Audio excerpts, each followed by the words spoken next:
উৎপাদকে বিশ্লেষণ করো। ১ নম্বর আছে 16x² - 9y²। ২ নম্বর আছে p² - 8p - 84। ৩ নম্বর আছে a² - b² + 2a + 1। তাহলে করি উৎপাদকে বিশ্লেষণ। প্রথমটা 16x² - 9y², এটা খুবই সহজ। তাহলে 16 বর্গমূল 4, তাহলে 4x², 9 বর্গমূল 3, তাহলে এটা -3y²। তাহলে পরিষ্কার সূত্র দেখতে পাচ্ছি a² - b² এর। a মানে 4x আর b মানে হচ্ছে 3y, তাহলে সূত্র লিখব a + b * a - b। হয়ে গেল উৎপাদক বিশ্লেষণ।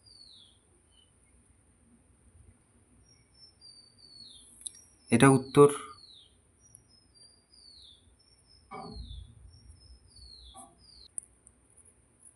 দুই নম্বর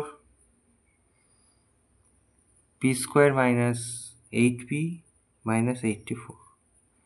তাহলে এখানে মধ্যপদ বিশ্লেষণ করব, করে উৎপাদক বিশ্লেষণ করব। তাহলে 84কে ভাঙতে হবে, ভেঙে 8 বানাতে হবে।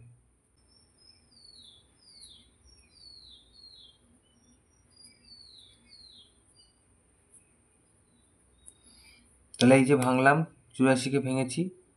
তাহলে এখানে এই যে 7 দুগুণে 14 আর এই 3 দুগুণে 6, 6 14 84। তাহলে এই 14 থেকে 6 বাদ দিলে 8 হয়। তাহলে এই যে 8 আর এই যে p -84, -14p আর মাইনাসে মাইনাসে +6p -84। তাহলে প্রথম দুটো থেকে p কমন নেব, তাহলে p থাকবে এখানে আর এখানে থাকবে 14। এখান থেকে পরের দুটোর থেকে 6 কমন নেব, p থাকবে আর এখানে থাকবে 14। তাহলে এবার দুটোর থেকে p - 14 কমন নেব, তাহলে এটাতে থাকবে p আর এটাতে থাকবে 6। তাহলে এটাও হয়ে গেল, এটা উত্তর।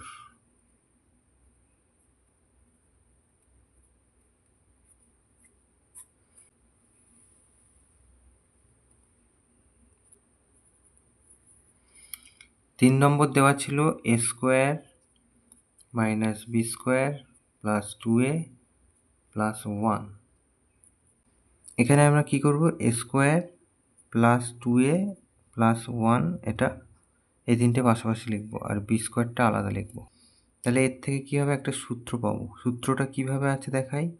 এই যে a² + 2a, b এখানে 1, তাহলে এই যে +b², তাহলে -b² এটা ছিল।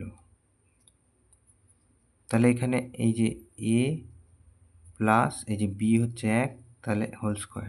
তাহলে এটা হচ্ছে a + b হোল² সূত্র। আর -bকে এইভাবে লিখি।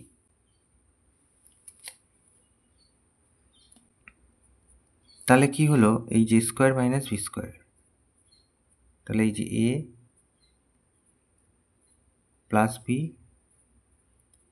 আর এই যে a - b, এটাও হয়ে গেল। তাহলে এটা উত্তর।